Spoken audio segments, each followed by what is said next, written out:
বিলালের চেহারা কত ভালো ছিল জানেন? ঠোঁট এরকম বাঁকা। ওর বাড়ি ছিল বর্তমান সেনেগাল। সেনেগাল আফ্রিকা মহাদেশের একটি দেশ। বর্তমান ফুটবল খেলায় এই দেশটা খুব পারদর্শী।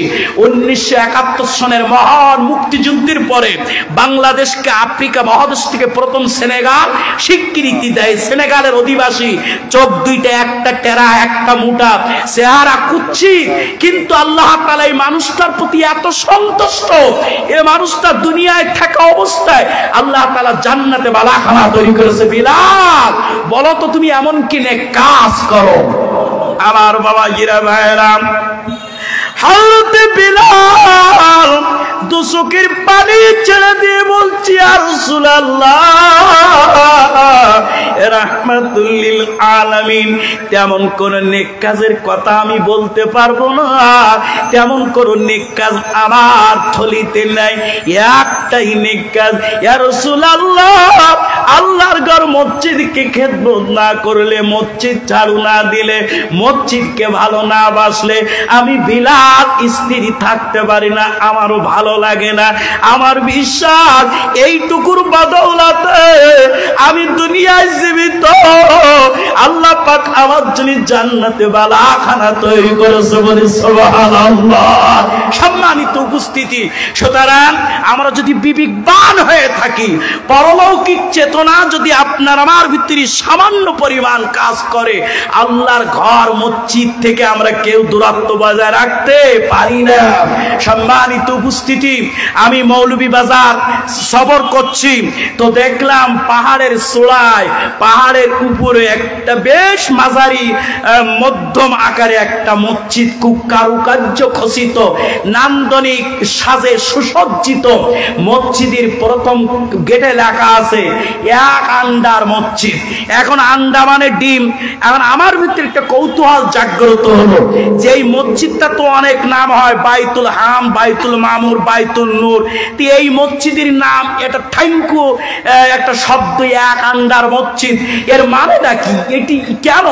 তো আমি যতটুকু জিজ্ঞাসা করলাম, এই মসজিদের ব্যাপারে এলাকাবাসী বলছে কত আগে নির্মিত কেউ বলতে পারে না।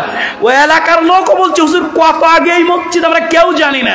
তবে ইতিহাস যতটুকু আমরা ঘাটাঘাটি করে জানলাম যে একজন বিধবা মহিলা ছিল এলাকার, স্বামী ছিল না, সন্তান ছিল না, একেবারে দারিদ্র, রিক্ত, নিঃস্ব, অসহায়।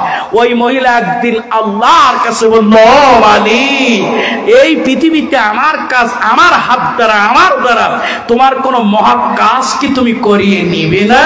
তো মহিলার একটা মুরগি ছিল, মুরগিটা একটা ডিম পাড়া শুরু করলো। প্রথম ডিম যখনই বাচ্চা, মহিলা বলে, আল্লাহ, এই ডিমটা আমি তোমার রাহে রেখে দিলাম, এই ডিমটার দ্বারা তুমি অনেক কাজ পৃথিবীতে করিয়ে নিও। যাই হোক, অনেক ঘটনা। বদরের যুদ্ধের পরে মা ফাতেমা রাদিয়াল্লাহু তাআলা আনহা পাথর সাজিয়ে একখানা আল্লাহর ঘরকে বেশি ভালোবাসি, আল্লাহর ঘরকে খেদমত করব, আল্লাহর ঘরের উন্নয়নের জন্য দান করব। আমার বাবা জিনা ভাইরাম, আল্লাহ পাক বলছেন মান জাআ বিল হাসানাত করে দান সরিষা আল্লাহ পাক দান করলো, বলি সুবহানাল্লাহ।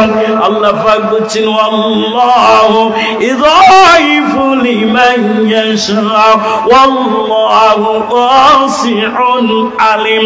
নিয়াতের বিশুদ্ধতার উপরে ভিত্তি করে আমার অনেক বান্দাকে আমি আরো বহু গুণে দান করে ধন্য করি, বলি সুবহানাল্লাহ। এজন্য আমার বাবাজিরা ভাইরা, আমি একেবারেই সংক্ষিপ্ত সময়ের জন্য যে আল্লাহর যে ঘর আমি নামাজ পড়লাম, যেহেতু অনেক ঐতিহাসিক একটি মসজিদ, আমি সামনে আর সময় পাচ্ছি না সুশৃঙ্খল, যেহেতু আমি আলোচনা করি ফিরে 2.5 ঘন্টা, 2.25 ঘন্টা, 3 ঘন্টা পর্যন্ত, এই সময় একটু সংক্ষিপ্ত, প্রধান মেহমান এসে যাবে।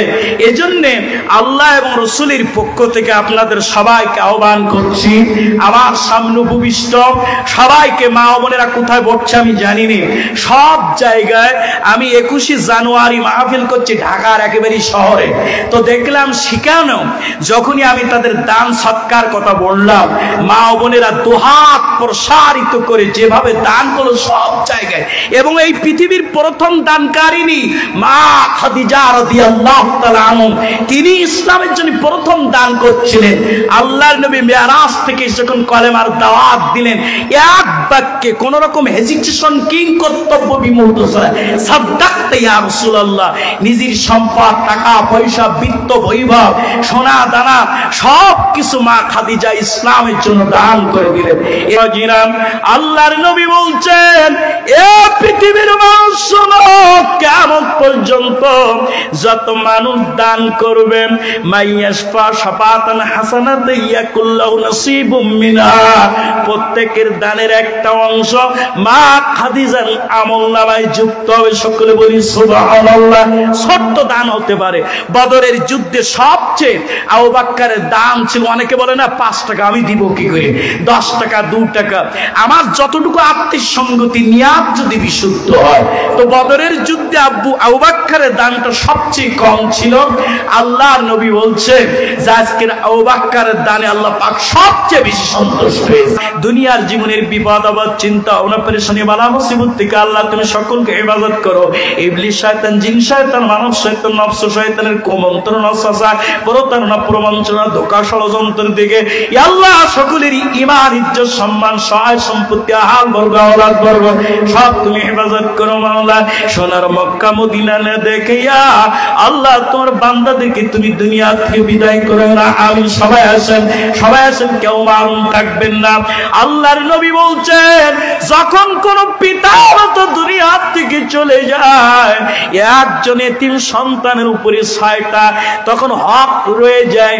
1 নম্বরে সাল্লু আলাইহিমা, তাদের জন্য আল্লাহর কাছে দোয়া করো, ও মালিক আমার মা চলে গেছে, বাবা চলে গেছে, মাবুদ গো জনম জনম যদি মা মা করে ডাক দেই, আর জীবনে খোকা বলে ডাকে জবাব আর পাবো না, আব্বা আব্বা বলে ডাক যদি দেয় আর জীবনে কোনোদিন ডাকের জবাব পাবো না। ও মালিক রাব্বির রহমহুমা কামা রাব্বায়ানি সগীরা, আল্লাহ আমি যেদিন ছোট ছিলাম, নবজাতক ছিলাম, দুগ্ধপোষ্য ছিলাম, আমার মা আমার বাবা আমাকে যেমন কষ্ট করে লালন পালন করছিল, আল্লাহ আজকের আমার মা আমার বাবা কবর জগতের বাসিন্দা, জানি না কোন হালাতে আছে, আল্লাহ তুমি আমার পিতা মাতাকে কবরে লালন পালন করো। আল্লাহর নবী বলছেন যে সন্তান এমনি ভাবে দোয়া করে চোখের পানি নাকের ডগা বরাবর আসার আগে আল্লাহ তার মায়ের বাবার কবরকে মাফ করে দেন, বলে আলহামদুলিল্লাহ। 2 নম্বরে ওয়া ইস্তিগফারুল্লাহুমা, তাদের পক্ষ থেকে আল্লাহর কাছে ক্ষমা চাওয়া। 3 নম্বরে ওয়া সাদাকাতু আলাইহিমা, আল্লাহ রাসূলের ভাষ্য অনুযায়ী যখন মাহফিল শুনতে আসছিলাম, কবর থেকে মা বাবা ডাক দিচ্ছিল, ও বাবা বাবা জিরাম। আল্লাহ তাআলা বলছে, ওয়াকালু লাউ কুন্না নাসমাউ আও নাআকিলু মা কুন্না ফি আসহাবিস সাইন, কিয়ামতের ময়দানে বুক থাবড়াবো, আফসোস করব, আল্লাহ ওই কোরআনের মাহফিলে যদি আহ্বানে আমিও সাড়া দিতাম, তোমার ঘরের জন্য যদি আল্লাহ আমি দান করতাম, আল্লাহ যারা দান করছিল দানের বদৌলতে আসিফ হোসেন 500 টাকা। আসিফ হোসেন ওর আব্বু অনেক অসুস্থ। নারায়ে তাকবীর। আসিফ হোসেন 500 টাকা, একটু দোয়া করি আল্লাহ তুমি বলে সোয়াইজা মারিত্তু ফাওয়াশফিন, রোগ আমি দেই আমি আবার সুস্থ করে দেই, আল্লাহ আসিফ হোসেনের বাবাকে তুমি সুস্থ করে দাও। যেমন চিকিৎসা পাইলে সুস্থ হয়, সুস্থ হয়ে ওঠে, তেমন চিকিৎসার সন্তান তুমি দাও, সুস্থ দেহ সুস্থ মন মস্তিষ্কে আল্লাহ তোমার হুকুম আহকাম সব কিছু পালন করার তৌফিক দান করে। আসেন এইভাবে আসেন, 500 1000 5000 যে যা পারি আল্লাহ আল্লাহর ঘরের জন্য দান করি। আসেন ভাইরা বাবাজিরা, আমি যতটুকু সিগন্যাল পাচ্ছি আল্লাহ তাআলা অনেক অর্থবিত্ত বৈভব আর্থিক সংগতি সক্ষমতা এলাকার মানুষের আল্লাহ তাআলা দান করছে। আজকের আল্লাহর ঘরের জন্য ঐতিহাসিক মসজিদ কত আগে নির্মিত, কে করেছে, কার ওসিলে কেউ বলতে পারে না। সেই মসজিদে আপনি আমি কিছু অর্থ দান করব, আর এই মসজিদের সৌন্দর্য মণ্ডিত হবে, বৃদ্ধি পাবে, ওযুখানা নির্মিত হবে। এটা আমি যে শরীক থাকতে পারলাম, এর চেয়ে বড় সৌভাগ্য আর কি হতে পারে। এর জন্য মেহরবানি করে এভাবে অন্তত 500 থেকে 1000 টাকা যে যা পারি নিয়ে আসি সবাই মঞ্চের 2 ধাপ থেকে আসি। আলহামদুলিল্লাহ, এর ভেতর থেকে উঠি, আল্লাহর বান্দা একটু দাঁড়িয়ে বলি হুজুর আমি 5000 টাকা আল্লাহর ঘরের জন্য দান করলাম। যে কোনো একজন শুরু করে দেন, শুরু করে দিলে ইনশাল্লাহ হবে। ওঠেন, যে কোনো আল্লাহর একজন বান্দা একটু উঠি শুরু করে দেন যে আমি প্রথম 5000 টাকা দান করলাম। এই মাহফিলি যত মানুষ দান করবে এর একটা হিস্সা অংশ আল্লাহর কোরআনের ভাষ্য অনুযায়ী আপনার আমলনামায় যুক্ত হতে থাকবে। মাইয়াশফা শাফাআতান হাসানাতান। আলহামদুলিল্লাহ, উনি কে দেখেন কি ও বাচ্চা না, যে কোনো একজন প্রাপ্ত বয়স্ক ব্যক্তি উঠে বলেন যে হুজুর এই 5000 টাকা আল্লাহর ঘরে দান করছি। আপনি শুরু করে দিন ইনশাআল্লাহ, তারপরে দেখবেন আল্লাহর অন্যান্য বান্দাদের কলিজা আল্লাহ তাআলা বিগলিত করে দেবে, তারা আল্লাহর ঘরের জন্য দান নিয়ে আসবে। সবাই আসেন, কেউ মাহরুম করবেন না।